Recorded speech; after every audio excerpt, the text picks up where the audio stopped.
عبده ورسوله أما بعد فإن خير الحديث كتاب الله وخير الهدى هدى محمد صلى الله عليه وسلم وشر الأمور محدثاتها وكل محدثة بدعة وكل بدعة ضلالة وكل ضلالة في النار. أعوذ بالله من الشيطان الرجيم. بسم الله الرحمن الرحيم. يا أيها الذين آمنوا اتقوا الله حق تقاته ولا تموتن إلا وأنتم مسلمون.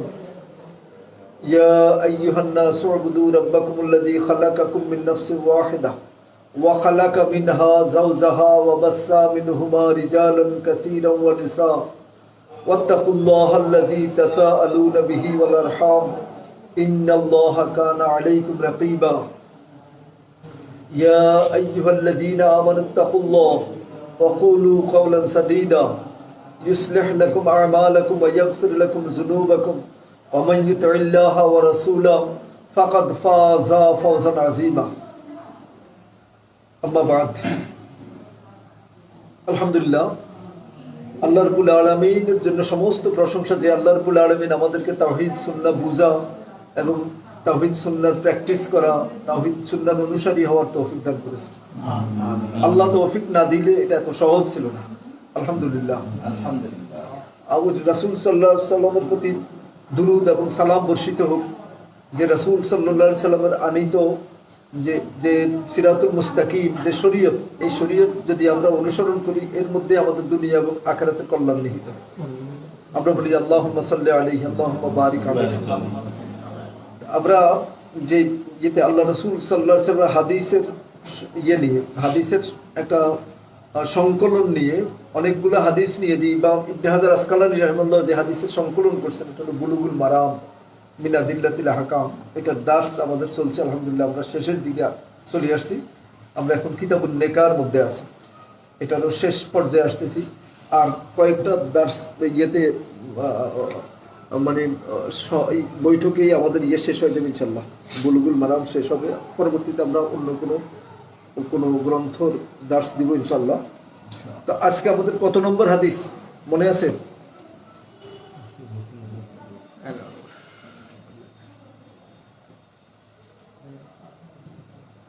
1100 কত জানো? কত কত কত 1141 না,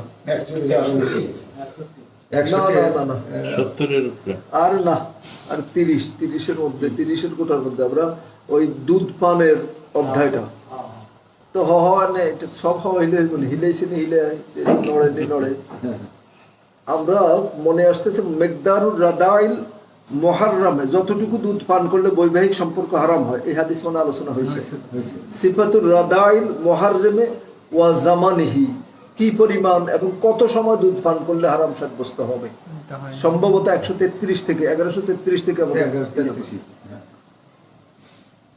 ওয়ান উম্মে সালামাহ রাদিয়াল্লাহু আনহা قالت قال رسول الله صلى الله عليه وسلم لا يحرم من الرضاعة إلا ما فتق الأمعاء وكان قبل الفطام.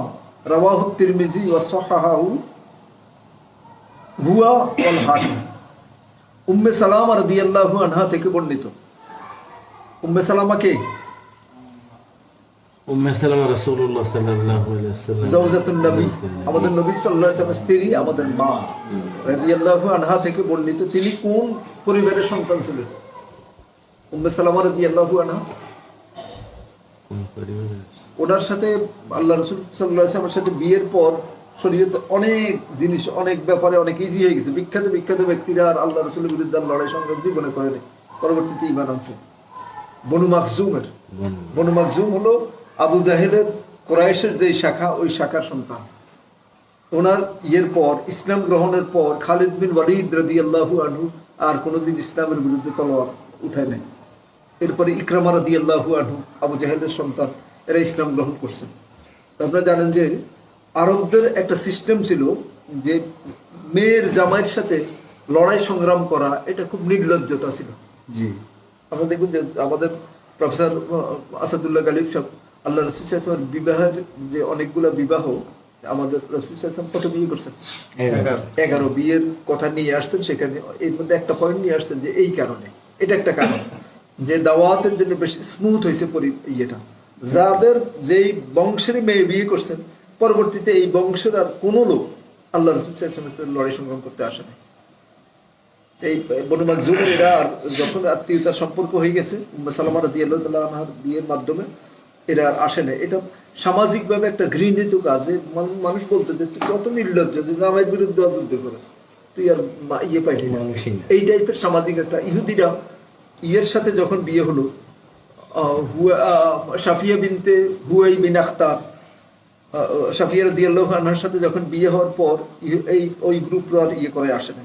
এরপরে বনু মুস্তালিক অভিযানের ওই যে ইয়ের সাথে বিয়ে হয়েছিল, জুয়াইরিয়া রাদিয়াল্লাহু আনহার সাথে বিয়ে হওয়ার পর এই বনু মুস্তালিকের যে সমস্ত মানুষ ছিল এরা ছিল খুব দাঙ্গাবাজ এবং সন্ত্রাসী টাইপের। এরা হঠাৎ করে ইয়ে করতো, ছিনতাই করতো, করে পালাই দিত। আল্লাহ রাসূল অনেকবার অভিযান চালাচ্ছে, এদের খুঁজে পায়নি। এই ইয়েতে বনু মুস্তালিক ও রাসূল সাল্লাল্লাহু আলাইহি ওয়াসাল্লামের সাথে শাদী মোবারকের পর জুয়াইরিয়া রাদিয়াল্লাহু আনহার সাথে আর এরপরে এরা সবাই ইসলাম গ্রহণ করছে। তাহলে উম্মে সালামা রাদিয়াল্লাহু আনহা হলো হাদিসের রাবী। আর আমাদের মাদের মধ্যে দুইজন বড় ফকি ছিলেন, একজন ছিলেন আয়েশা সিদ্দিকা রাদিয়াল্লাহু আনহা আর দ্বিতীয় ছিল উম্মে সালামা রাদিয়াল্লাহু আনহা। খুবই বিদুষী ছিল এবং ওই যে মাদের মধ্যে যে কিছুটা ইয়ে ছিল, হ্যাঁ, এর মধ্যে নেতৃত্ব দিত, এক গ্রুপের নেতৃত্ব দিত উম্মে সালামা রাদিয়াল্লাহু আনহা, আয়েশা সিদ্দিকা রাদিয়াল্লাহু আনহা। ও ফালার বিভিন্ন ফালা টালার ক্ষেত্রে ওনাদের কিছু বক্তব্য থেকে জানা যায়। তো খুবই বিদুষী, খুবই বিদ্বান ছিল। এরপর আপনারা জানেন যে ওই ইয়ের সময়, হুদাইবিয়ার সন্ধির সময় যখন রাসূল সাল্লাল্লাহু আলাইহি ওয়াসাল্লাম সাহাবায়ে কেরাম ইয়ে করলো, ওই কোরবানি করার জন্য বললো, কেউ কথা শুনে না। আল্লাহ রাসূল খুব বিরক্ত হইতেছিল। তখন এই মা বুদ্ধি দিছে, উম্মে সালামা রাদিয়াল্লাহু আনহা বুদ্ধি দিছে যে আপনি চুল কোরবানি দিয়ে আপনি চুল কাটাই করা। মার এই পরামর্শে দেখা গেল যে পরে রাসূল সাল্লাল্লাহু আলাইহি ওয়াসাল্লাম কোরবানি দিয়ে হাদি কোরবানি দিল, উমরা তো করতে পারলো না। সাহাবায়ে কেরাম মনের দুঃখে ইয়ে করতে খুব কষ্ট পাইছে আর কি। তো রাসূল সাল্লাল্লাহু আলাইহি ওয়াসাল্লাম যখন হাদি কোরবানি দিয়ে মাথা চুল কামাইছে, পরবর্তীতে সমস্ত সাহাবী 1400 সাহাবী সবাই হাদি কোরবানি দিয়ে চুল কামাইছে। তো অনেক ইয়ে আছে, অনেক ব্যাপারে অনেক বুদ্ধিমত্তার পরিচয় দেওয়া দিছেন উনি। তা আমাদের মা থেকে হাদিস বর্ণিত, তিনি বলেন আল্লাহ রাসূল সাল্লাল্লাহু আলাইহি ওয়াসাল্লাম ফরমান, লা ইউহারিমু মিনার রাদাত ইল্লা মা পাতাকাল আমাউ, দুধ পান দ্বারা হারাম সাব্যস্ত তখন হবে যখন দুধ পান দ্বারা সন্তানদের পেট পূর্ণ হবে, আর তা দুধ পানের উপযুক্ত সময় হবে। ওই যে আপনি 2 বছর পুরে যাওয়ার পর যদি দুধ পান করে পেট ভরে দেন তাহলে হবে না। তাহলে ইয়ে হলো এই হাদিসটা পরিপূর্ণ ইয়েটা আছে। হুরমত সাব্যস্ত হওয়ার জন্য তার বিয়ে করা হারাম, বোনের সাথে বিবাহ হারাম, চাচার সাথে যে সমস্ত কারণে হুরমত সাব্যস্ত হবে, সেটা হলো ইয়ের মধ্যে মানে দুধ পানের যে সময় 2 বছর প্লাস পেট ভর্তি 1-2 ঢোক খাইলে হবে না। ক্লিয়ার জিনিসটা? আল্লাহ রাসূল লা ইউহারিমু মিনার রাদাত ইল্লা মা ফাতাকাল আমা, পরিপূর্ণ পেট ভর্তি হওয়া লাগবে। ওয়াকানা কাবলুল ফিতাম, আর তা হলো দুধ ছাড়ার আগে, তার মানে দুধ পানের সময়। ঠিক আছে, দুধ পানের যে সময়টা কত বছর, ওই 2 বছরের মধ্যে দুধ পান করাইলে এবং পেট ভর্তি পান করাইলে তখন তার সাথে হুরমত সাব্যস্ত হবে, মানে মা হিসেবে, দুধ মা হিসেবে সাব্যস্ত হবে। এবং ওই মার সাথে যদি ওই মায়ের যদি অন্য কোনো মেয়ে থাকে বা ওই মা যদি কোনো কালে কাউকে দুধ পান করায় তাহলে দুধ বোন হিসেবে সাব্যস্ত হবে। এটার সময়টা কি একদিন হলে হবে? একদিন হলে হবে, তবে সেটা পেট ভর্তি খাওয়াইতে হইবে এবং সেটা কি হবে 2 বছরের ভিতরে হবে। রাওয়াহু তিরমিজি, ইমাম তিরমিজি হাদিস রওয়ায়াত করছেন, ওয়াসাহহাহু হুয়া, এবং ইমাম তিরমিজি বলছেন হাদিস সহিহ। ওয়াল হাকিম, এবং মুস্তাদরাকে হাকিমও বলছেন কি হাদিসের সনদ সহিহ। ক্লিয়ার? তাহলে আমাদের কাছে বক্তব্য ক্লিয়ার। আলহামদুলিল্লাহ। পরের হাদিস হলো ওয়ান ইবনে আব্বাস রাদিয়াল্লাহু আনহুমা قال لا رضاع الا في الحولين رواه الدارقطني وابن عدي مرفوعا وموقوفا ورجح الموقوف। আচ্ছা, ইবনে আব্বাস রাদিয়াল্লাহু আনহুমা থেকে বর্ণিত ওই হাদিসেরই শাওয়াহিদ প্রায়। এখানে বক্তব্যটা হলো কি, লা রাদা ইল্লা ফিল হাওলাইন, ওই 2 বছরের মধ্যে দুধ পান করাইতে হইব, আর 2 বছরের আগে পরে হইলে এটা দ্বারা হুরমত সাব্যস্ত হবে না, এটাকে দুধ পান সাব্যস্ত হবে না। ক্লিয়ার? লা রাদা, কোন রকম দুধ পান হবে না। কি হবে? ইল্লা ফিল হাওলাইন, তবে 2 বছরের ভিতরে হলে তখন দুধ পান সাব্যস্ত, মানে হুরমত সাব্যস্ত হবে। হাদিসটা আছে কোথায়? দারাকুতনিতে, ইবনে আদিতে, মারফুয়ান ও মাওকুফান। আচ্ছা, তাহলে দারাকুতনিতে আছে মারফুয়ান আর ইবনে আদিতে আছে মাওকুফ। ওয়ারাজ্জাহাল মাওকুফ, তবে হাদিস মাওকুফ হওয়ার ব্যাপারে সম্ভাবনা বেশি। মাওকুফ আর মারফু কি আপনাদের ধারণা আছে? মাওকুফ হাদিস কি আপনি বলবেন না? পিছন থেকে একজনে বলেন। আরজু ভাই, হাদিস মাওকুফ হাদিস কোন হাদিসে মাওকুফ হাদিস বলে? শাহিদ ভাই বলতে পারবেন? না। যেটা সাহাবায়ে কেরাম পর্যন্ত যায় এই হাদিসের সনদ সাহাবী পর্যন্ত পৌঁছে, মানে সাহাবীর কাউল হিসাবে সাব্যস্ত। এটা হলো মাওকুফ। আর মারফু হলো যে হাদিস আল্লাহ রাসূল সাল্লাল্লাহু সাল্লাল্লাহু আলাইহি ওয়াসাল্লাম। এটা মাথায় রাখতে হবে, নয়তো মারফু মাওকুফ বললে তো যদি কিছুই না বুঝে তো এটা বললে তো আর কোনো লাভ হলো না। এই অধ্যায়ে আরেকটা হাদিস আছে, ওয়ান ইবনে মাসউদ রাদিয়াল্লাহু আনহু قال قال رسول الله صلى الله عليه وسلم لا رضع الا ما انشز এই আনশাজাল আজমা ওয়া আনবাতাল লাহমা, রাওয়াহু আবু দাউদ। ইবনে মাসউদ রাদিয়াল্লাহু আনহু থেকে বর্ণিত, তিনি বলেন আল্লাহ রাসূল সাল্লাল্লাহু আলাইহি ওয়াসাল্লাম ফরমান লা রাদা ইল্লা মা আনশাজা, তাইলে কোন যেই দুধ পান দ্বারা গোশত হবে না, আর কি হবে না? মাংস হবে, মাংস হবে না, গোশত হবে না, আর হাড় বর্ধিত হবে না, ওটা দ্বারা রাদাত সাব্যস্ত হবে না। ওই তো মানে পেট পুরি খাইতে হবে। আর ইয়েতে তাতে বোঝা যায় যে ওই ইয়েটা ইয়ের জন্য হাদিসের রাওয়াহু আবু দাউদ। আচ্ছা, তাহলে কি ইবনে মাসউদের হাদিসটা হলো কি? মাংস এবং হাড় বৃদ্ধি যেই দুধ পান দ্বারা হবে না সেটা দ্বারা রাদাত সাব্যস্ত হবে না। তার মানে ওই এর আগে যে হাদিস আসছে পেট ভর্তি খাওয়া 2 বছরের মধ্যে, সব বক্তব্য কাছাকাছি। ওই জয়ীফ হলো কি হলো? শাওয়াহিদ হাদিস থাকার কারণে এটা হাদিসকে আমলযোগ্য হাদিস। তাহলে আমরা রাদাওয়াতের হাদিস শেষ হলো নাকি? এরপরে আসতেছে কি পরের বাবটা হলো হুকমু শাহাদাতিল মুরদিয়াতে, স্তন্যদানকারিনীর সাক্ষ্যদানের বিধান। মানে ওই যে হাদিস হলে বক্তব্যটা বুঝবেন। এক মহিলা বলল যে এক জায়গায় বিয়ে হয়েছে, বলে যে তুমি আর এই তুমি তো আমার দুধ খেয়েছো, তখন কি হয়েছে? আল্লাহ সেপারেট করে দিয়েছে। তাহলে ওই ওনার স্বাক্ষর বিধানটা কি? উনি যদি এরকম সাক্ষ্য দেয় তাহলে এটা সাব্যস্ত হুরমত সাব্যস্ত হবে। ওয়ান উকবাতা ইবনুল হারিস রাদিয়াল্লাহু আনহু আন্নাহু তাজাওয়াজা উম্মা ইয়াহইয়া বিনতে আবি ইহাব। উকবা ইবনে হারিস রাদিয়াল্লাহু আনহু থেকে বর্ণিত, তিনি কি করলেন? বিয়ে করছেন উম্মে ইয়াহইয়া বিনতে আবি ইহাব। আবি ইহাবের মেয়ে ইয়েতে উম্মে ইয়াহইয়াকে বিয়ে করছেন। ঠিক আছে? বিয়ে করার পর কি হলো? ফাজাআত ইমরাতুন ফাকালাত, এরপরে একজন মহিলা আসলো, আসি তিনি বলল কাদ আরদাতুকুমা, আমি তোমাদের 2 জনকে দুধ পান করেছি। যারা বিয়ে করছে স্বামী স্ত্রী 2 জনকে আমি দুধ পান করেছি। ফাসালান নাবিয়্যা, এই যখন এই কথা আসছে তখন আল্লাহ রাসূলের কাছে ফতোয়া চাইতে গেছে, ইয়া রাসূলুল্লাহ এই ঘটনা এই মহিলা এই বলতেছে, এখন আমাদের বিয়ের বিধান কি হবে? বুঝছেন? ভাই বোন হয়ে গেছে। রাইট। ফাকাল কাইফা ওয়াকাদ কিল,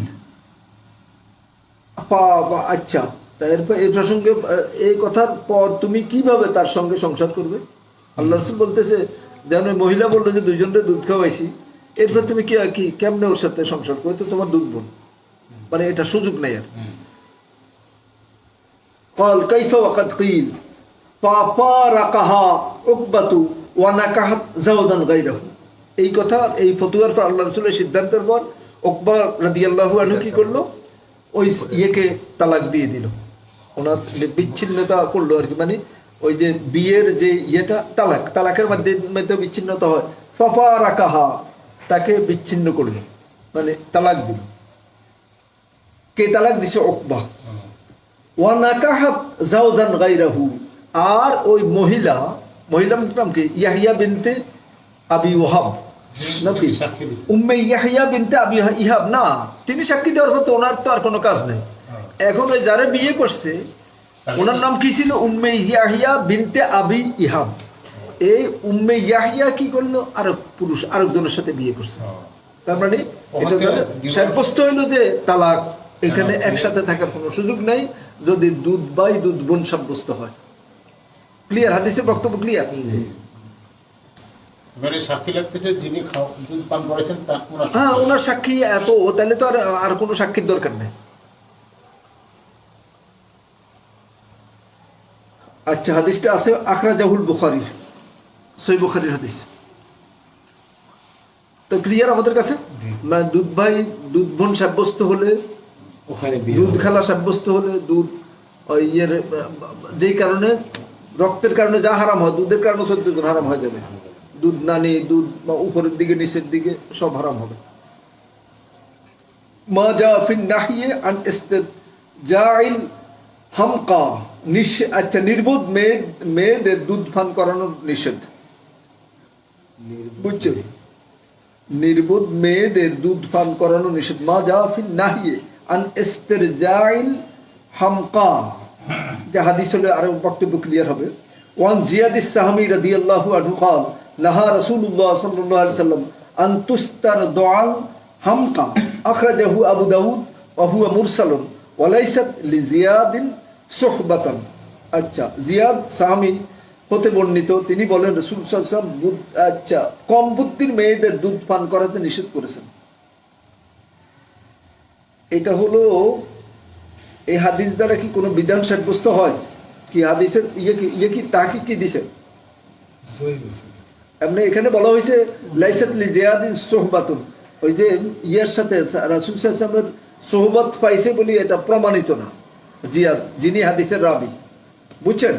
তাহলে এটা এই হাদিস মুরসাল হাদিস আর কি। কোন তাবি যদি বলে যে আমি আল্লাহ রাসূলের কাছে শুনছি, আল্লাহ রাসূল সাল্লাল্লাহু আলাইহি ওয়াসাল্লামের কাছে, তাহলে এই হাদিসটা কি বলে? তাবি তো রাসূল সাল্লাল্লাহু আলাইহি ওয়াসাল্লামের সাথে সোহবত পাইলে তো তাবি থাকে না, কি থাকে? সাহাবী হয়ে যায়। তাহলে হাদিসের মধ্যে দুর্বলতা আছে। ওইটাই মুরসাল। হ্যাঁ, ওই মুরসাল হাদিস বলে যে হাদিসের ওই যে একদম আল্লাহ রাসূল সাল্লাল্লাহু আলাইহি ওয়াসাল্লামের ইমিডিয়েট মানে সাহাবী যে হাদিসের ইনকিতা যেখানে থাকে সাহাবী না থাকে, আচ্ছা। মানে রাবি যদি বলে যে আমি আল্লাহ রাসূলের কাছে শুনছি, তাই ওই হাদিস হলো মুরসাল হাদিস।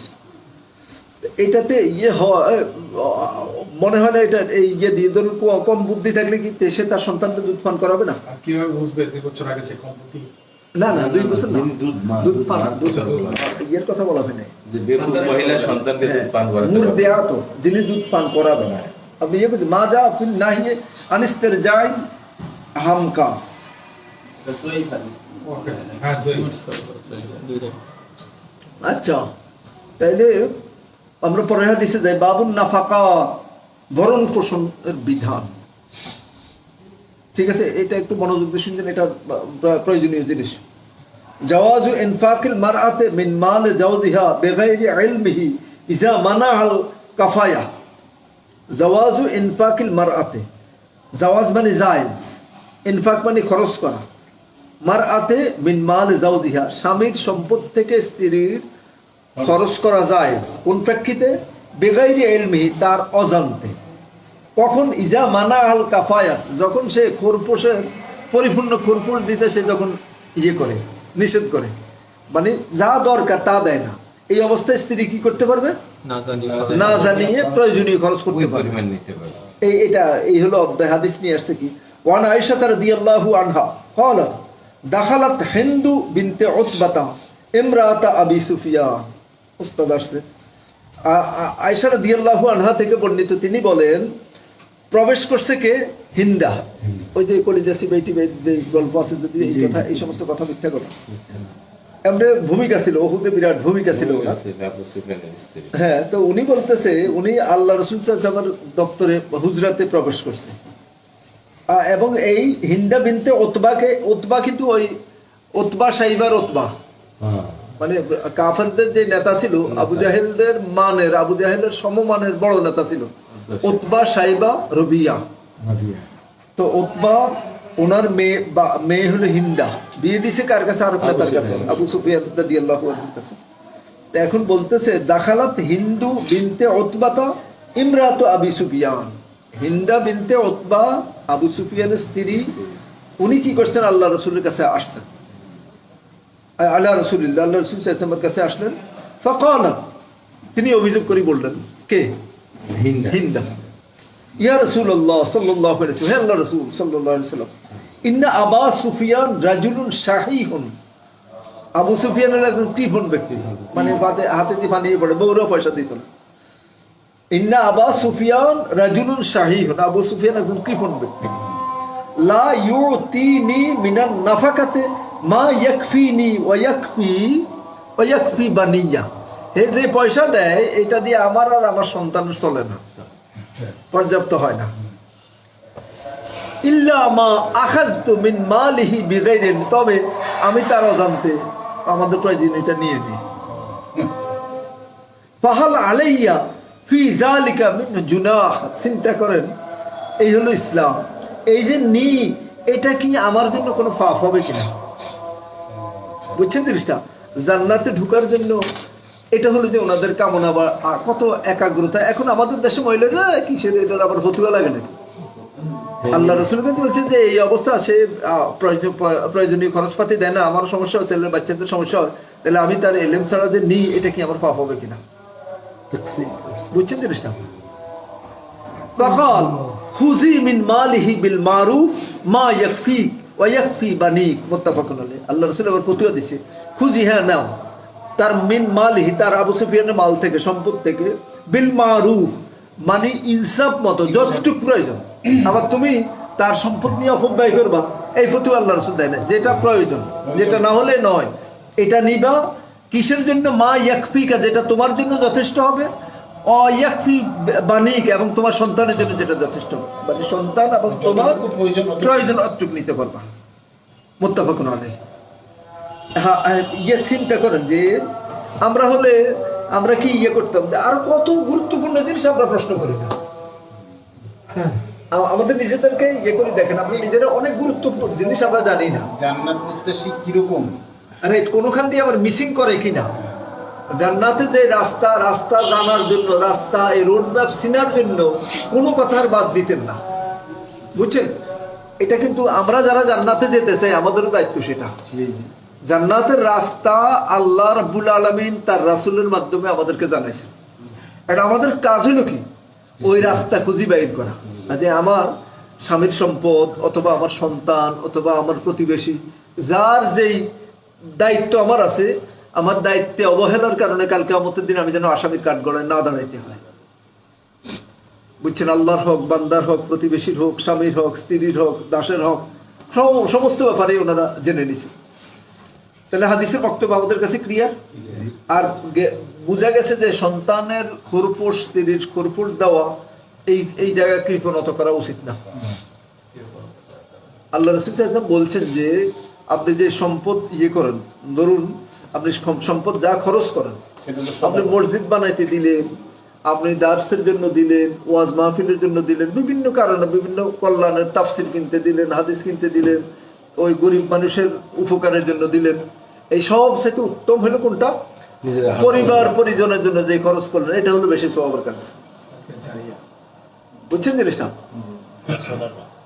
কিন্তু এই খরচটা তো ওই পর্যন্ত, যেমন বিলাসিতার জন্য তো আর এটা অবশ্যই কোনো মুসলিম বিলাসিতা করতে পারে না। যেমন জামা কাপড়, বেটার জামা কাপড়, বেটার ঠান্ডা লাগলে এটা আপনার ওখানে কি যায়?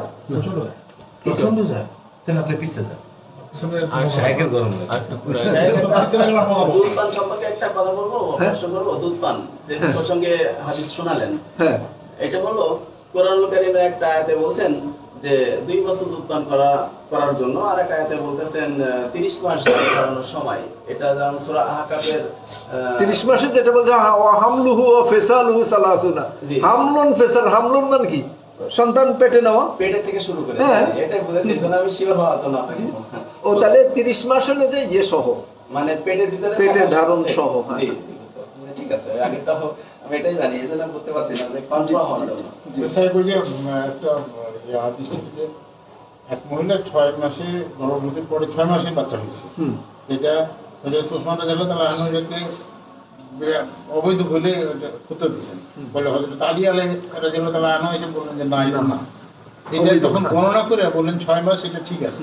এটা গণনাটা কি গণনা কি? মানে ওই যে 6 মাস হলেও যে বাচ্চা হয়, বাচ্চা সুদ বৈধ, এটাকে ওই 2 বছর না 2.5 বছর হিসেবে কিভাবে গণেছে? ওই তো হামলু ফেসালহু, আপনি 2 বছর যদি ইয়া হয় 24 মাস 24 মাস, তাহলে 30 মাসের আর রয়েছে কত? 6 মাস। তাহলে ঠিক আছে, ওই আয়াত সূরা আহকাফের ওই আয়াত সালাসু, কাবে 15 নম্বর আয়াতে সেখানে বলা হয়েছে হামলু ফেসালহু সালাসুনা সালাসুনা। আশহুর। তো ওই 30 মাস আলী রাদিয়াল্লাহু তাআলা আনহু সম্ভবত এটার ভিত্তিতে ফতোয়া দিয়েছেন। তারপরে তো আবার বোতল ফেরত নিয়ে আসবে। জি, আর 24 মাসের কথা বলা হয়েছে সূরা লুকমানের 14 নম্বর আয়াতে, 2 বছর।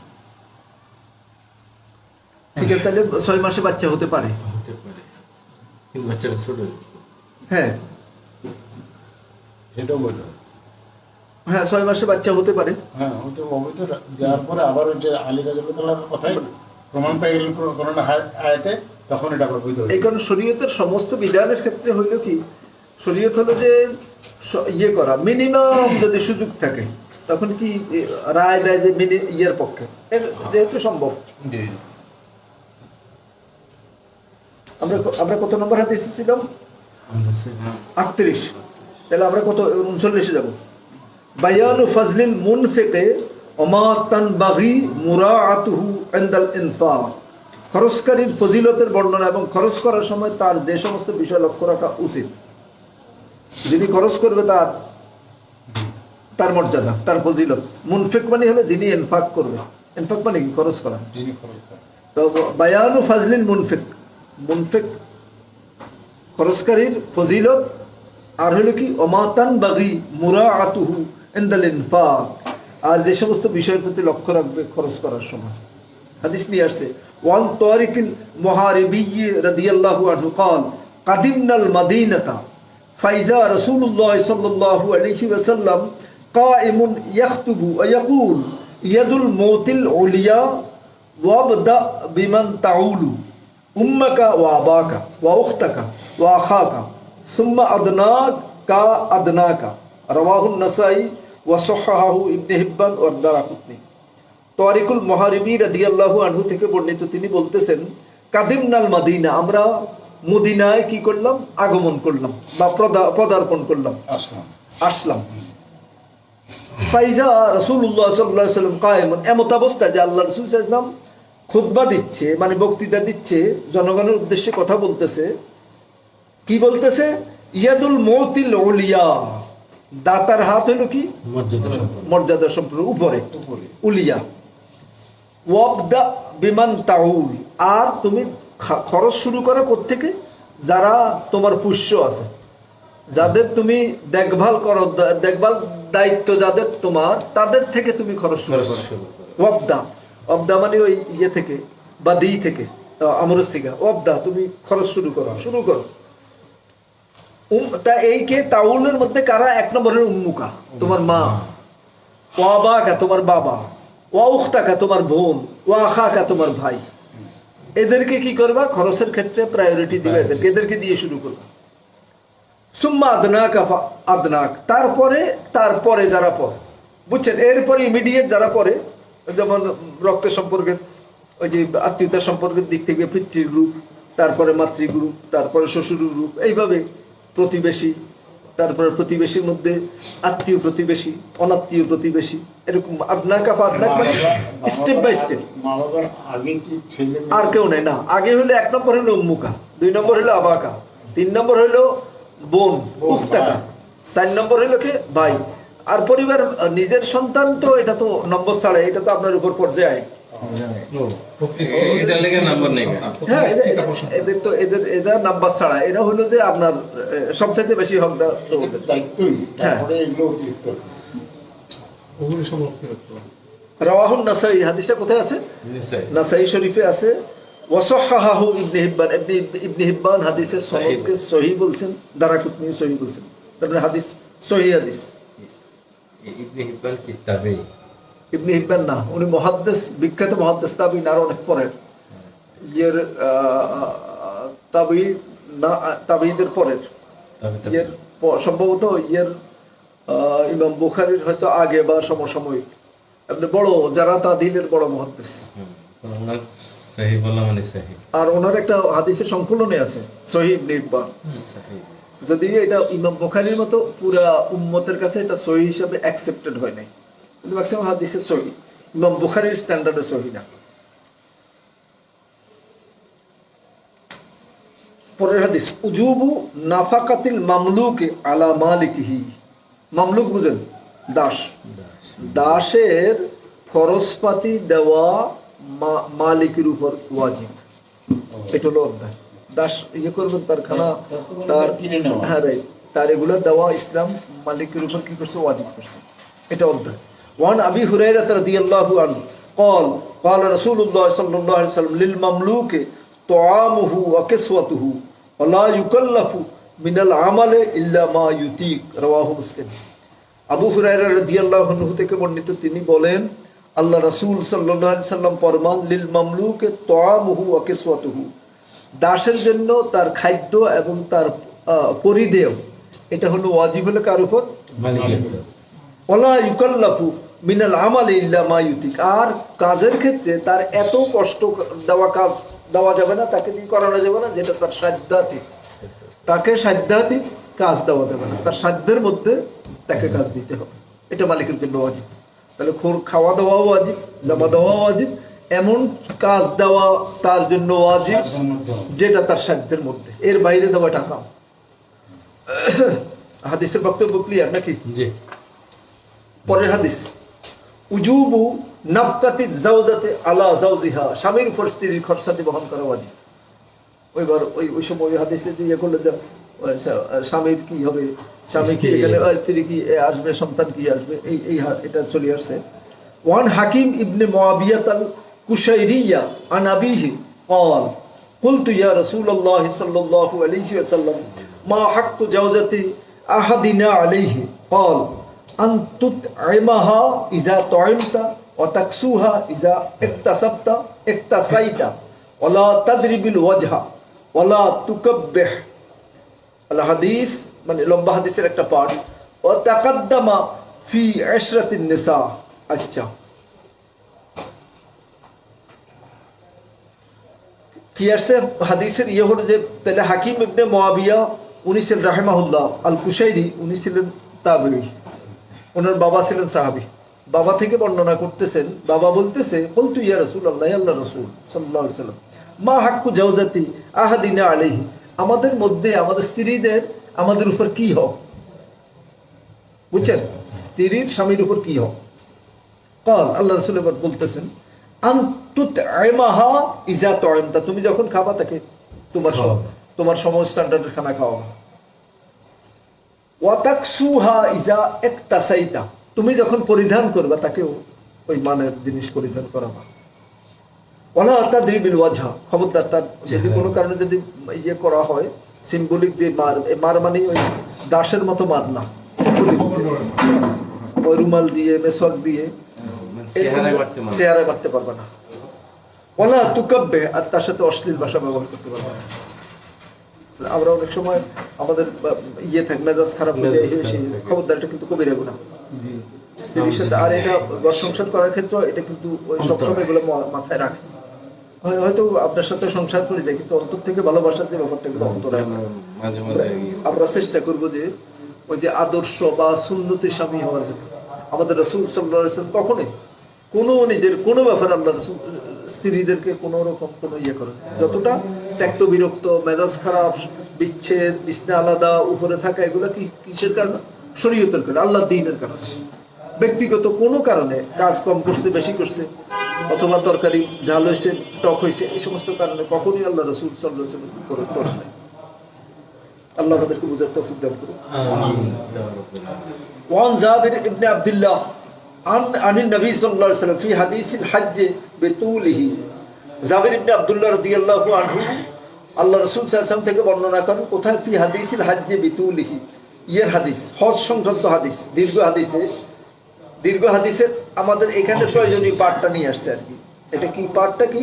কল ফি যিকরিন নিসা, আল্লাহ রাসূল সাল্লাল্লাহু আলাইহি ওয়াসাল্লাম ফরমান, মহিলাদের যখন তাদের কথা আলোচনা করতে যায়, আল্লাহ রাসূল বলছেন কি, ওয়ালাহুন্না আলাইকুম রিজকুহুন্না ওয়া কিসওয়াতুহুন্না বিল মারুফ, আখরাজাহু মুসলিম। তোমাদের জন্য অবশ্যই তোমাদের এটা রেসপন্সিবিলিটি, তোমাদের দায়িত্ব কি করতে হবে? তাদের রিজিকের ব্যবস্থা করা ওয়াকিসওয়াতুহুন্না, তাদের পরিধেয় জিনিসের ব্যবস্থা করা, তাদের বাসস্থানের ব্যবস্থা করা, বিল মারুফ, তোমার সাধ্যর পক্ষে। আখরাজাহু মুসলিম, সহিহ মুসলিমের হাদিস। তাহলে আমাদের সাধ্য সামর্থ্য অনুযায়ী আবার স্ত্রীর যে স্ট্যাটাস আছে, লেভেলের বাইরে যে বিয়ে করা আগে থেকে সেটা কুকু হইলে তখন এই যে আর কোনো সমস্যা হয় না, তখন আপনার সাধ্য পরিমাণ আপনি করলেই দেখবেন যে সন্তুষ্ট হয়ে যাবে, যেহেতু সে এই লেভেলেরই মানুষ। এই লেভেলটা করা হলো কি আপনার জন্য ওয়াজিব। তাইলে কিন্তু এটা উঁচু খানদানের তাহলে তার সেই স্ট্যান্ডার্ডটারে আমরা বজায় রাখতে চেষ্টা করতে হবে, যদি এত বড় ঘরের থেকে আসে তার নাহলে তো ওই ইয়ে লাগবে, টেনশন লাগবে, লাগালাগি হবে, সেখানে ইয়ে হবে না। ফকিরের বেড়ায় বিয়া বয়ে আমার জীবন এটা তো কথাজি, এই যে যেমন আল্লাহ রাসূলের যে দ্বিতীয় যে 1142 নম্বর হাদিসটা, আল্লাহ রাসূল বলেছেন নারীদের ব্যাপারে বলছে যে পুরুষের উপর এই দাবি, পুরুষ পারবে না, এটা করতে পারবে না, কিন্তু মহিলারা তো হইলে যখন ডিফারেন্ট, তখন পুরুষের উপর অত্যাচার করে বা পুরুষের উপর যখন বাজে কথা বলে, মন্তব্য করে, বাজে অ্যাটিটিউড দেখে, তখন কি হবে? মহিলার ওর হাতে তো ক্ষমতা আছে, তখন জেল এটা তো হলো তো সে হলো কি পুরুষের ব্যাপারে কি বলা হয়েছে, আর রিজাল কাওয়ামুনা আলান নিসা। এখন তো আমাদের দুর্ভাগ্য ভাইয়া হয়, আমাদের পার্সোনালিটি না থাকার কারণে ইসলাম দেশে কি আর রিজাল কাওয়ামুনা আলান নিসা, আল্লাহর পুরুষ জাতির নারীদের উপর শ্রেষ্ঠত্ব দান করছে। আপনি মজলুম, আপনার হাতে তো সব অস্ত্র আছে, আপনি যখন দেখবেন যে মর্যাদা সহ থাকা যায় না, তখন ওই আপনাকেই তো দায়িত্ব দিচ্ছে। আপনি কেন আপনি মজলুম হচ্ছেন কেন? আপনার তো বড়, আপনি জালেম না হওয়ার কথা ছিল, জালেম যেন না হন এই জন্য টাইট দিচ্ছে, বুঝাইতেছে যে তোমার হাতে এই আছে, ও তো মজলুম হইব তো সে। এখন যদি আপনি হাতে ধরে মজলুম হন, এটা তো দুর্ভাগ্য। এরকম তো শরীয়ত এরকম কাউকে মজলুম বানায় না, আমরা হতে যাই না। আপনার হাতে অস্ত্র আছে তো আপনি জানেন, হলো না একদম সর্বশেষ কি প্রয়োজনে সেপারেট হয়ে যাবে সব মানুষই। এখানে তো থাকবে না যে স্বামী যদি স্ত্রী যদি স্বামীর সাথে এরকম বেয়াদবিপূর্ণ আচরণ করে, তো স্ত্রীর কপাল পড়া না, আপনি তারা বিদায় করে দেবেন সব মানুষের। না ভাই ঠিক আছে, আমি থাকতে পারতেছিলাম, ইসলাম এরকম করে নাই, আর আমি তো মুসলিম, আমি আখেরাত ইয়ে করতে চাচ্ছি, তুমি যেহেতু এরকম পাইতেছো না, তাহলে সাহাবা ইকরাম আজমাইনের যুগ থেকে শুরু করে সেপারেশনের ইয়ে সিস্টেম আছে ইসলামে। এখানে আসি মজলুম হওয়ার কারোই দরকার নেই, জালেমেরও দরকার নেই, মজলুমেরও দরকার নেই। এখানে সমস্যা হচ্ছে কি, বর্তমান জমানায় অধিকাংশ লোক অবৈধভাবে বা বৈধভাবে অধিক সম্পদ কামে স্ত্রীর নামে দিয়ে দেয়, আর ওই জায়গাটা সে আর এখন ইসলামের কাছে ফতুয়া আছে লাভ কি, সে আর তখন কয় কি সন্তানের লেগে ধরে রাখছি, কিন্তু আসলে ঘটনা একটা কথা বলা এই রিলেটেড হলে বলেন, রিলেটেড করে বলছি, জানালে ভুলে যাবো তো। যে একটু আগে পড়া হলো যে হাদিসটা, সম্ভবত 40 নম্বর হাদিস, 1140, যেটা বললেন যে তুমি খাবে এবং তোমার স্ত্রীকেও খাওয়াবে। তুমি যখন খাবে স্ত্রীকে খাওয়াবে, তো মনে করেন আমার একটা দাওয়াত আছে কিংবা বাইরে আছি, সেই ক্ষেত্রে আমি বেশ বিরিয়ানি বা গোশ মাংস ভালো কিছু খেলাম, কিন্তু আমার স্ত্রী পাশে আলু ভর্তা খাচ্ছে, সেই ক্ষেত্রে আমি কোনো দায়ী হবো না? না, দায়ী হবেন না। আপনি চেষ্টা করবেন যে ইয়ে করতে, এখন আপনার সাধ্য সামর্থ্য, আর ওটা তো আর ওখানে আপনি খাচ্ছেন না, আপনারা খাওয়াচ্ছে, দেশের স্ত্রী তো অনেক সময় এরকম দাওয়াত খেয়ে আসে। এটার জন্য এটা হলো কি, এটা হলো ব্যতিক্রম কথা, ব্যতিক্রম দিয়ে তো আর দলিল হয় না। দলিল হলো যে প্রতিদিন রাত পৌরে জীবনের মধ্যে আপনি যেন তারে আটকে রাখি, জুলুম না করেন, আপনার সাধ্য পক্ষে আপনি চেষ্টা করবেন। এটা হলো কি আন্ডারস্ট্যান্ডিংটা আর কি, আপনি রেসপন্সিবল। এটা শরীয়ত ইয়ে করছে যে এক সময় তো মেয়েদের কোনো অধিকার ছিল না, পশু প্রাণীর মতো আছে না, এই ইসলামী শরীয়তে এরকম ইয়ে করা হয়েছে না, এরকম না, ওরা আমাদের অর্ধাঙ্গিনী। আমরা কত ওরকম আমাদের চরিত্রের হেফাজত থেকে শুরু করি, আমাদের যে সন্তান সদকায়ে জারিয়া হবে এদের মাধ্যমে, এটা অথবা এটা বিরাট একটা কল্যাণের জিনিস না। সো ওই কথাগুলো স্মরণ করাই দেওয়ার জন্য। পরের হাদিস বাজি কয়টা? আপনার কি আস্তে আস্তে মনে গাছাড়া হয়ে যাচ্ছে? 7:30 পর্যন্ত এরপরে যদি কথা থাকে তখন নইলে ইয়েতে আমগো লাগে গরম, আমাদের লাগে ঠান্ডা। আপনি এদিকে চলে আসেন, আপনি এদিকে চাপেন, আপনি এইদিকে আসলে বাতাস লাগবে না।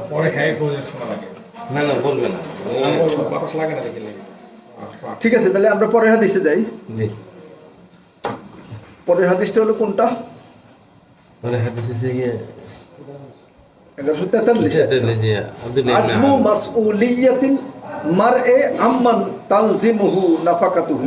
দায়িত্বশীলদের গুরু দায়িত্ব হচ্ছে অধীনস্থদের ব্যয়ভার বহন করা। আজমু মাসউলিয়াতে মারএ আম্মান তালজিমুহু নাফাকাতুহু।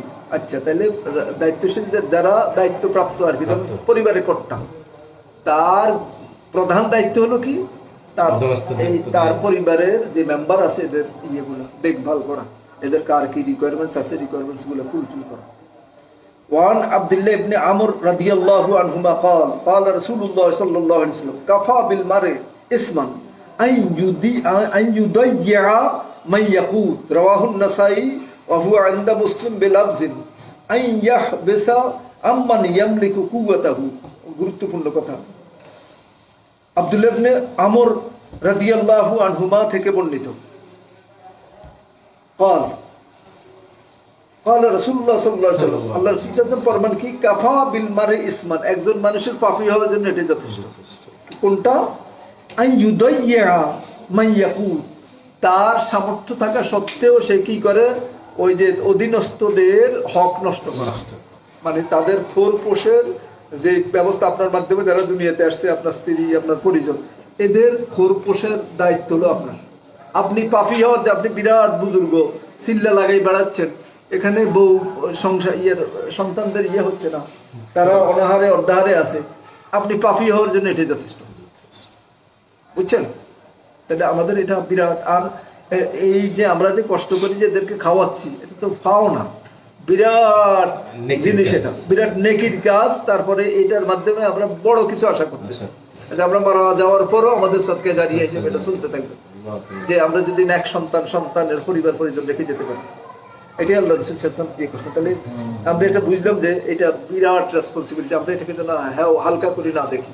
আর আল্লাহ বিরাট নিয়ামত, আল্লাহর পরে আমাদেরকে সন্তান দিয়েছে, কত বিরাট প্রশান্তির ব্যাপার না? আপনি দেখবেন যত হোক, আপনি যত বন্ধু বান্ধব থাকুক, একটা লেভেলে আসি পরিবার পরিজনের কাছে যে আপনি যে সুখ আনন্দ পান, যে নির্ভরতা, যে আস্থা, যে ভালোবাসা, যে মহব্বত, তো এটার করতে হবে। এটার জন্য আপনাকে এই দায়িত্ব যেটা পালন করতে হবে।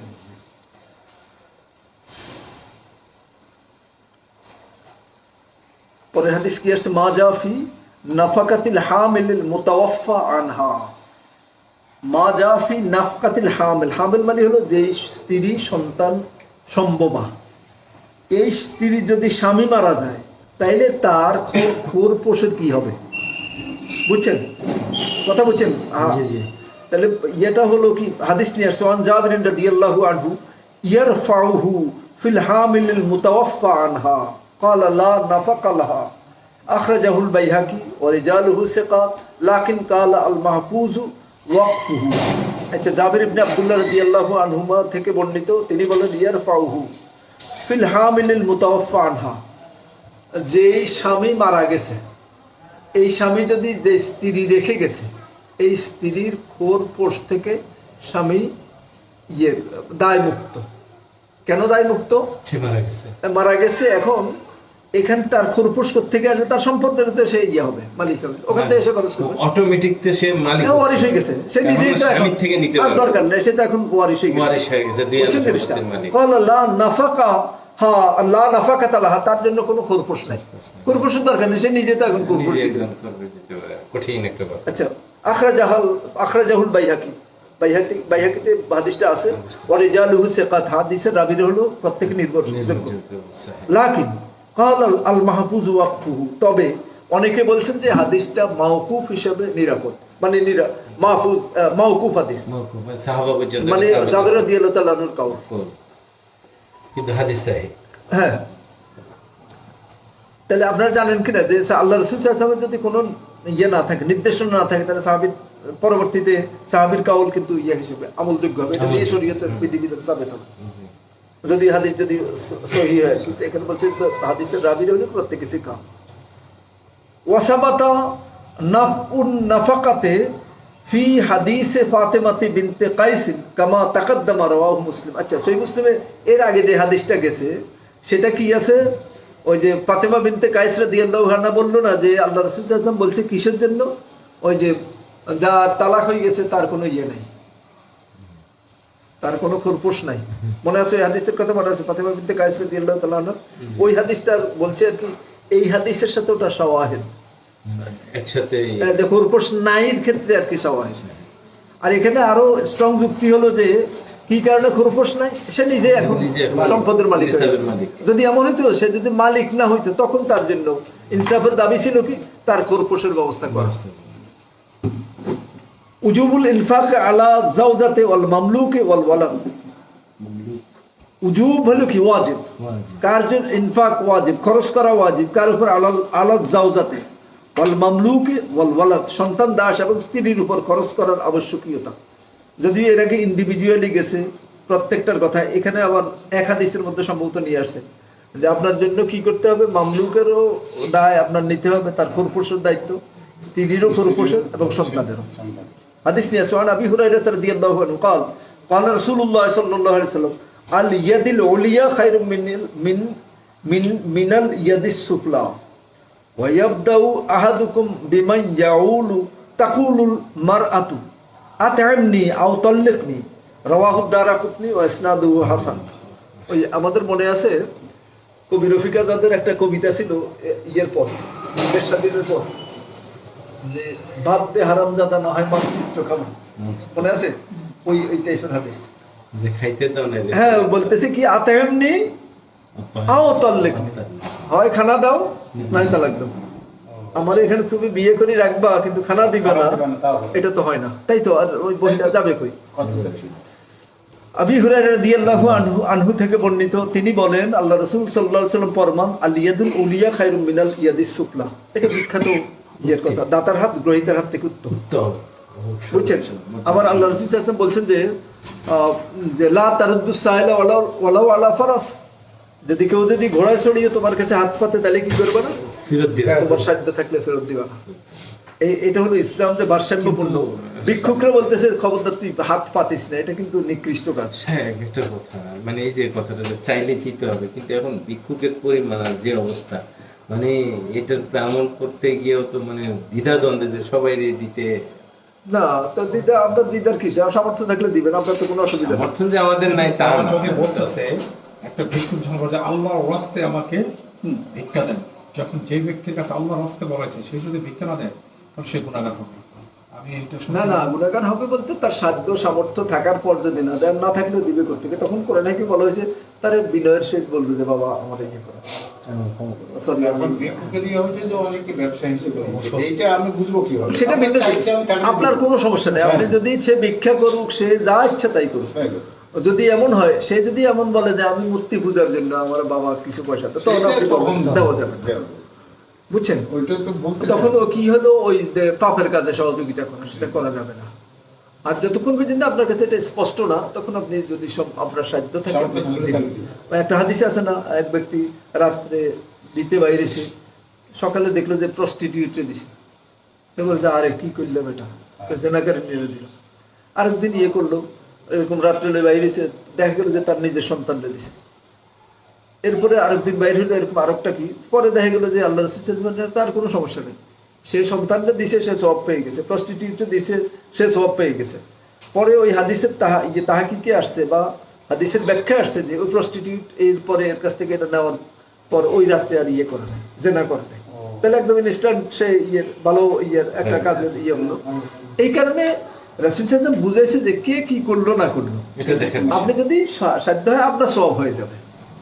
বুঝছেন? আর যদি না থাকে, তখন না থাকলে আপনার পাপ হবে না। আপনার তো ইসলাম তো এমন না যে আপনার ক্যাম্বাই দেন, বলেন ক্যাম্বাই দিয়েও পারবি না, ইসলাম তো এমন না। হারাজ, ইসলামে কোনো হারাজ নেই। আচ্ছা, তাহলে কি আসলো পরে? হ্যাঁ, দাতার হাত উচ্চ।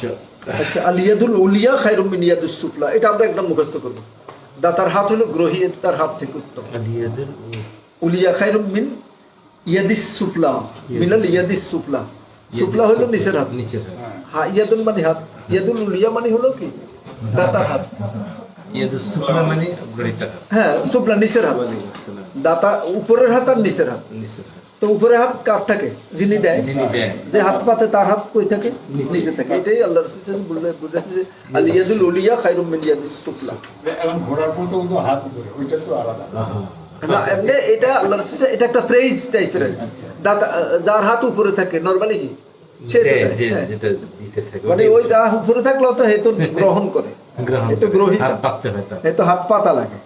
এটাই বুঝাইছে আল্লাহ রাসূল সাল্লাল্লাহু আলাইহি ওয়াসাল্লাম যে সবসময় কি আর একটা হাদিসে আছে, আপনারা যেটা নিয়ে টেনশন হচ্ছেন যে যদি এরকম সামর্থ্য থাকার পরে ভিক্ষা করে নি বাড়ি বানায়, আল্লাহ বুখারী মুসলিমের হাদিস রয়েছে, সেটা বলছে কোনো ব্যক্তি যদি প্রয়োজনের পরেও সে ভিক্ষা করে, কালকে কিয়ামতের দিন তার এই চেহারা কোনো কষ্ট থাকবে না।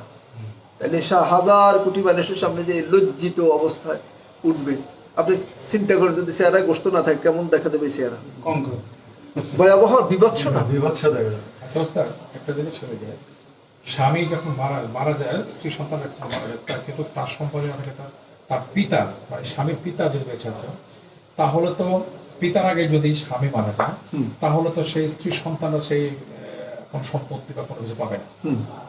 এই ক্ষেত্রে তার খরপোশের কি হবে, এটা প্রশ্ন। ইয়েস, সেই ক্ষেত্রে কোরআন হিকমে আল্লাহ রাব্বুল আলামিন ওই যে মারা গেছে তার পিতাকে ইয়ের দায়িত্ব দিছে, মানে তার একটা পরীক্ষা ফেলাইছে আর কি। এটা পিতার দায়িত্ব হলো কি করা, ওসিয়ত করা, তাকে একটা সম্পদের ব্যবস্থা করা। এটা যদি পিতা যদি মানুষ হয়, সিম্পল যে আমার সন্তান, আমার নাতি, আমার পুতি, এর মাধ্যমে তো আমার সিলসিলা থাকবে, তাহলে আমার দরকার হলো কি আমার পরের প্রজন্ম কন্টিনিউ করা। এটা যদি এটা তার স্বার্থেই করা উচিত আর যদি এরকম না করে। এখন এই না করার কারণ হলো আমরা যেই কারণে শিরিক করি, যে কারণে সালাত আদায় করি না, যে কারণে বেদাত করি, একই কারণে এটাও করি। কিসের জন্য? ল্যাক অফ এলিম। এলেম দিন সম্পর্কে আমাদের কোনো এলেম না থাকার কারণে আমরা বুঝি না কোনটা আমাদের স্বার্থ আর কোনটা আমাদের স্বার্থ না। আমরা যদি মনে করি যে আমার এই নাতিরে বঞ্চিত করলে আমার কোনো লাভ আছে, সম্পদ তো আমি রেখেই যাবো, আমারে আল্লাহ রাব্বুল আলামিন একটা জাস্টিস করার মতো অবস্থায় পালাইছে, আমার উচিত হলো কি আমার এই লাইনটাও যেন জারি থাকে। এটার মাধ্যমে তো যে সন্তানরা আসবে সবাই আমার সন্তান তো। জি জি, ওয়ারিশরা তো স্পেসিফাই হয়ে গেছে। এখন যারা ওয়ারিশ নাই তাদেরকে এক তৃতীয়াংশ ওয়াসিয়ত করতে পারে। আর সবচেয়ে নিকটবর্তী তারাই রাইট রাইট। তো এই মূল সমস্যা হয়ে যায় দ্বীনের এলেম না থাকে। দ্বীনের এলেম থাকলে তখন এই সমস্যাগুলো, যেখানে এলেম আছে দেখবেন যে সেখানে এরকম হয় না। এরপরে কি আসছে? ও ইয়াবদাউ আহাদুকুম বিমান ইয়াউলু তাকুলুল মারআহ। তাহলে আপনি ইয়াবদাউ এখানে বাদিয়ন থেকে শুরু করবেন, কাকে দিয়ে? বিমান ইয়াউল, যার লালন পালন আপনি করতেছেন, যারা আপনার যাদের খরপোশ দেওয়া আপনার দায়িত্ব, তাদের থেকে আপনি কি করবেন? খরচ শুরু করবেন। তা আলমারা তো এখন যদি আপনি এরকম না করেন তাহলে একজন স্ত্রী কি বলবে? আতায়নি আওতাল লেখনি, মানে আপনি যদি শেষরামতি করতে করতে ওই লেভেল পর্যন্ত যান তাহলে বউ কি বলবে? হয় আমার তালাক দাও না খানা দাও, হয় খানা দাও, খানা না দিতে পারলে তালাক দাও, আমার এখানে আটকে রাখবা কেন? তাহলে এই পর্যন্ত যাওয়া লজ্জাজনক না একজন মানুষের জন্য? কঠিন লজ্জাজনক। রাওয়াহু দারাকুতনি ওয়া ইসনাদুহু হাসান। হাদিসের দারাকুতনিতে হাদিসটা আছে এবং ইমাম বলছেন কি হাদিসের সনদ হলো কি হাসান, তবে আমলযোগ্য হাদিস।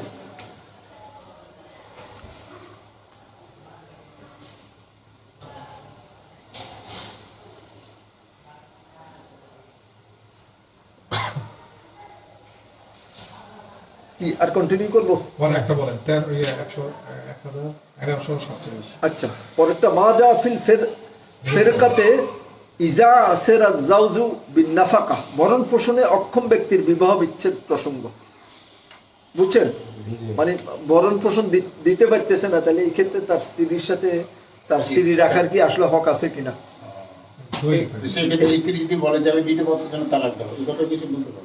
হ্যাঁ, নিঃসন্দেহে। আপনার তো যেহেতু আপনি বিয়ে হয় কি সেটা শর্ত সাপেক্ষে। শর্তটা কি?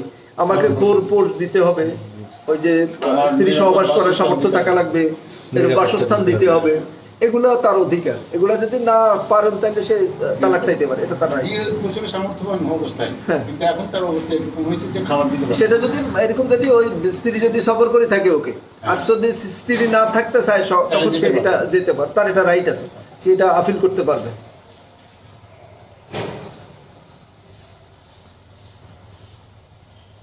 আচ্ছা, ওয়ান সাঈদ ইবনুল মুসাইয়িব ফির রাজুল লা ইয়াজিদু মা ইউনফিকু আলা আহলিহি قال يفرق بينهما اخرجه سعيد بن منصور عن سفيان عن ابي زياد عنه قال فقلت لسعيد بن المسيب سنة فقال سنة وهذا مرسل قوي।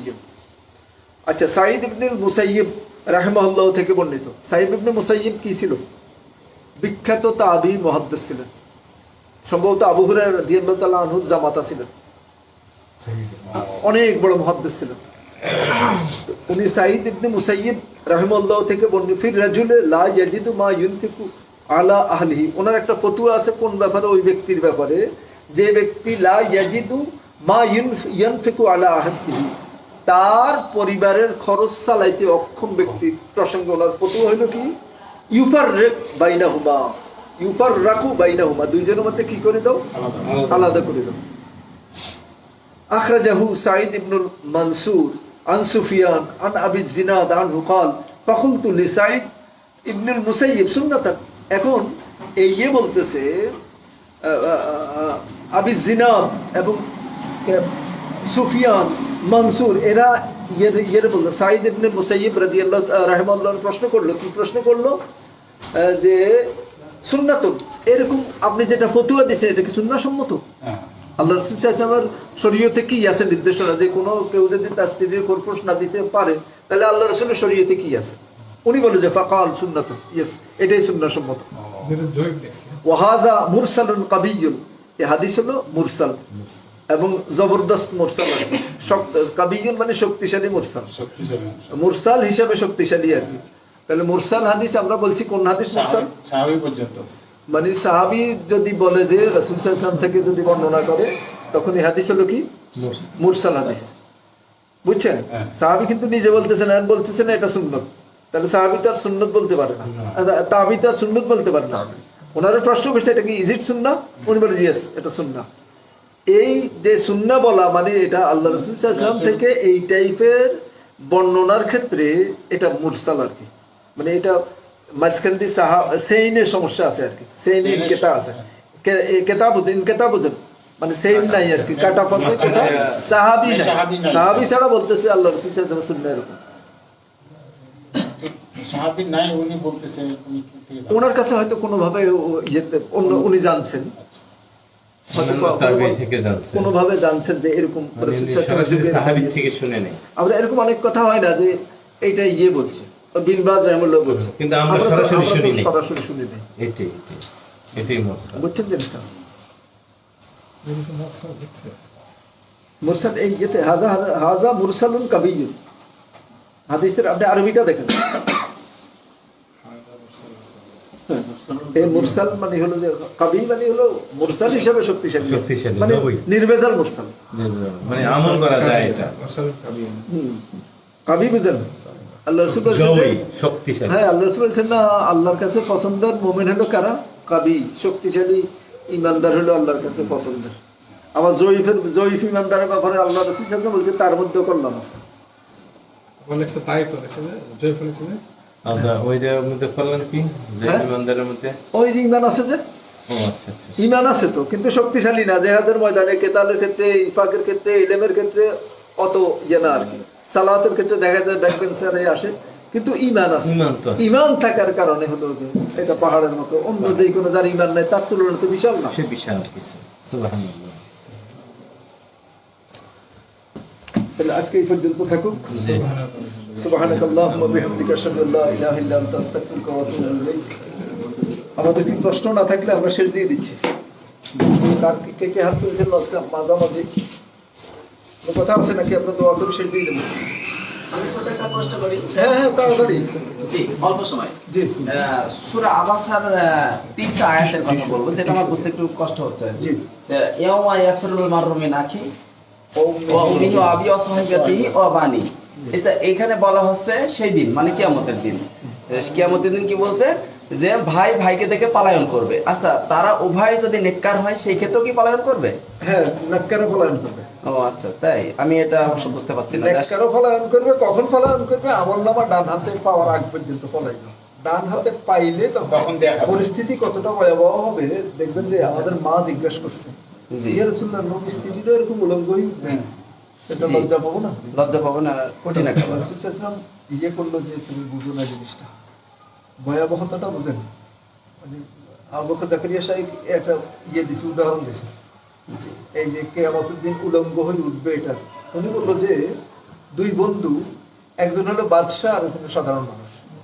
সাধারণ মানুষ হলো আদম, উনি ওই বুঝে না, বাদশাহ বুঝে না যে কালকে আমার উলঙ্গ হয়ে উঠবো, তাহলে এটা কেমন, এটা একটা একটা নোংরা অবস্থা না, নোংরা অবস্থা।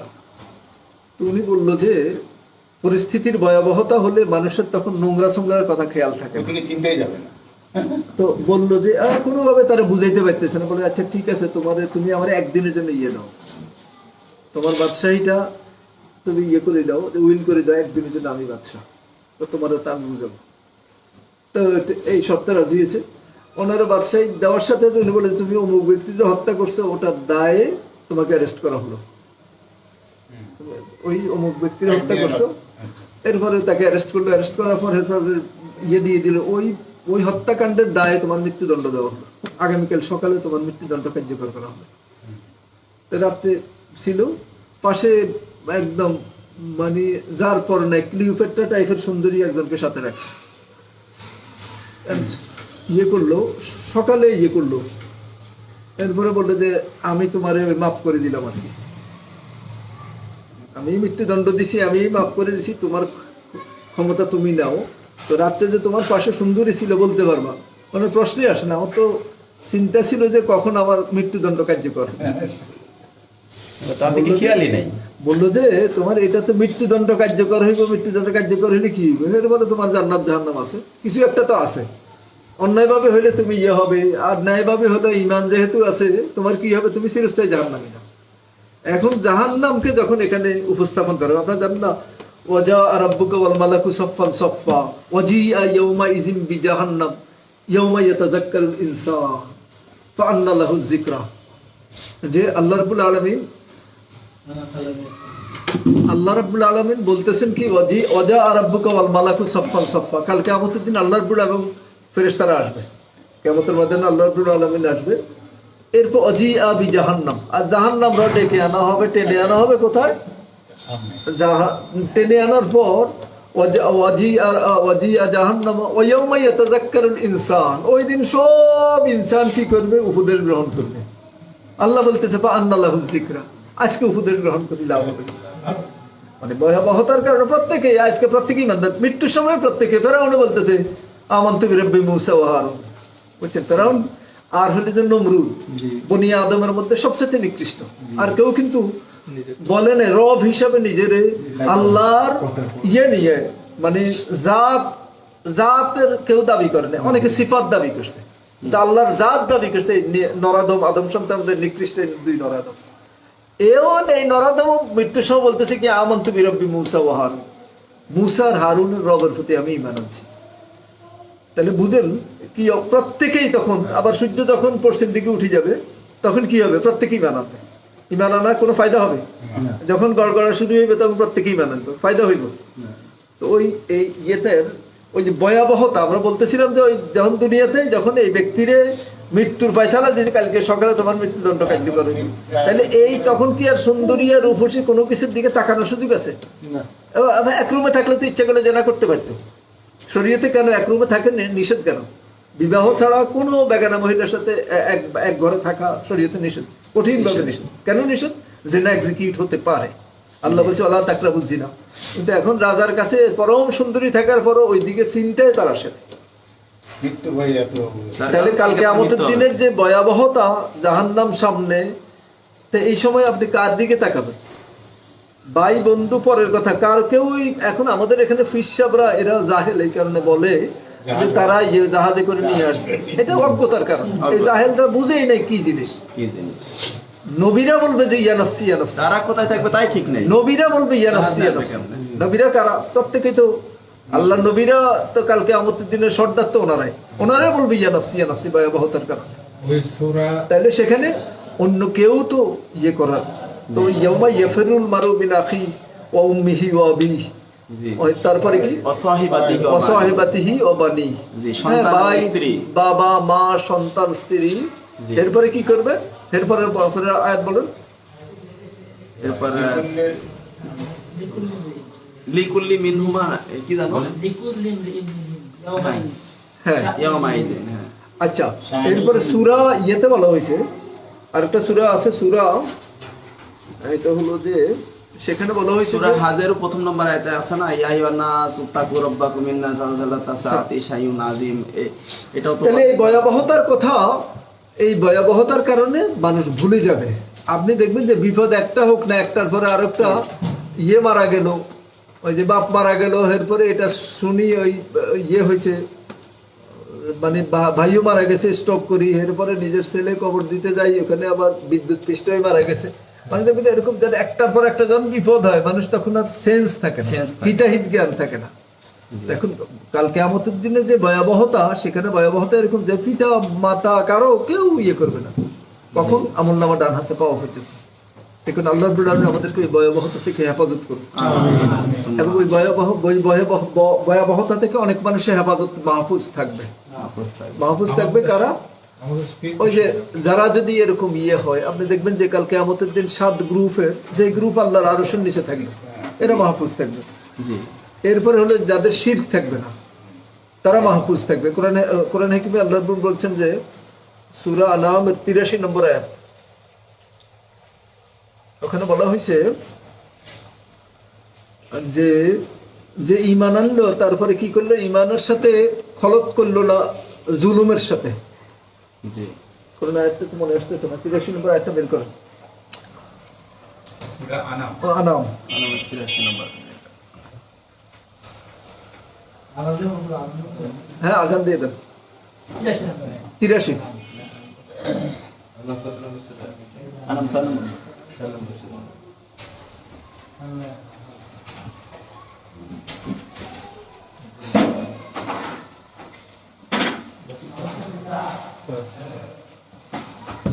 আর ইহা আমার যুক্তি প্রমাণ, যাহা ইব্রাহিমকে দিয়েছিলাম তাহার সম্প্রদায়ের মোকাবিলায় আমি যাহাকে ইচ্ছা মর্যাদায় উন্নীত করি, নিশ্চয়ই তোমার প্রতিপালক।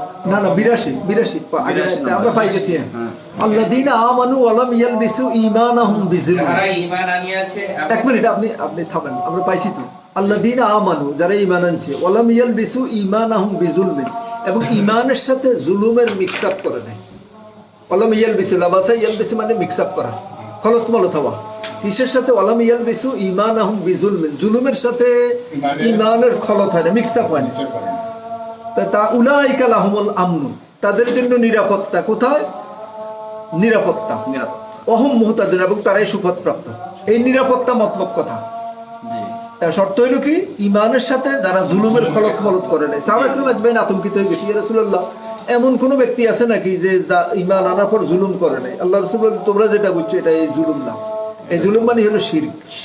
আল্লাহ রাসূল বুঝাইছে ইন্না শিরকা লাযুলমুন আযীম, সূরা লোকমানে যেটা বলা হয়েছে। জি জি। তো আল্লাহ বলল কি, যারা ঈমান আনছে, ঈমান আনার পর শিরকের সাথে খলত মলত হয়, মানে ঈমানটা তার অটুট আছে, এই অবস্থায় সে দুনিয়া থেকে বিদায় হয়েছে। আল্লাহ বলল কি, উলাইকা লাহুল আমন, তার জন্য নিরাপত্তা। কোথায়? কবর আযাব থেকে সে নিরাপদ, সে মৃত্যু যন্ত্রণা থেকে নিরাপদ, সে কাল কিয়ামতের এই ভয়াবহতা থেকে নিরাপদ। যেহেতু মতলব কথা, সমস্ত জায়গায় সে নিরাপদ। সে ফুলসিরাত থেকে নিরাপদ, সে জান্নাতে ঢুকে যাবে। সত্য কি? সত্য হলো যে ঈমানের, আপনি ঈমান নিয়ে দুনিয়া থেকে বিদায় হওয়া লাগবে, ঈমান নিয়ে খালেস ঈমান। এখন ওই যাদের এই বিপর্যস্ততা, এগুলো হলো কি, যার ঈমান ছাড়া যে দুনিয়া থেকে বিদায় হয়েছে, তার জন্য হলো সে বউ চিনবে না, মা চিনবে না, কাউকে চিনার কোনো ইয়ে থাকবে না। যদি যে ঈমান নিয়ে দুনিয়া থেকে বিদায় হয়েছে, তার এই কারণেই এত মূল্যবান ঈমানের ব্যাপারটা। জি। আল্লাহ রাব্বুল আলামিন আমাদেরকে ঈমান নিয়ে দুনিয়া থেকে বিদায় হওয়ার তৌফিক দান করুন। আমিন। আল্লাহ রাব্বুল আলামিন আমাদের যারা জীবিত আছে তাদেরকে আল্লাহর দ্বীনের উপর থাকার তৌফিক দান করুন। আল্লাহ রাব্বুল আলামিন আমাদেরকে তাওহীদ সুন্নাহ আমরা যেন বুঝি এবং এটার উপর থাকতে পারি, এই তৌফিক দান করুন। আমরা যেন আমৃত্যু আল্লাহ রাসূলের সুন্নাহর উপর থাকতে পারি, এই তৌফিক আল্লাহ আমাদেরকে দান করুন। আল্লাহ রাব্বুল আমাদের যারা মারা গেছে তাদেরকে আপনি জান্নাতুল ফিরদাউস নসিব করুন। আমিন। তাদের ভুল ত্রুটি আপনি ক্ষমা করে দিন। আল্লাহ রাব্বুল আলামিন আমাদের সন্তানদেরকে, আমরা যে দায়িত্ব আমাদের উপর আসছে যে তাদেরকে দ্বীন যে দ্বীনের মৌলিক শিক্ষা দেওয়া, আল্লাহর সাথে রাসূলের সাথে পরিচয় করিয়ে দেওয়া। আল্লাহ, হে আল্লাহ, আপনি আমাদের জন্য সহজ করে দেন, আমরা যেন আমাদের সন্তানদেরকে দ্বীনের মৌলিক এলেম দিতে পারি। আমাদের সন্তানরা যেন এই ফিতনার যুগে কোনো ফিতনায় যেন জড়িত না হয়। আল্লাহ, আপনি আমাদের সন্তানদেরকে হেফাজত করুন। আল্লাহ, আমাদের স্ত্রী কন্যাদেরকে আপনি এই ফিতনা থেকে হেফাজত করুন। সুবহানাকাল্লাহুম্মা বিহামদিকা আশহাদু আল্লা ইলাহা ইল্লা আনতা আস্তাগফিরুকা ওয়া আতুবু ইলাইক। আসসালামু আলাইকুম ওয়া রাহমাতুল্লাহি ওয়া বারাকাতুহু।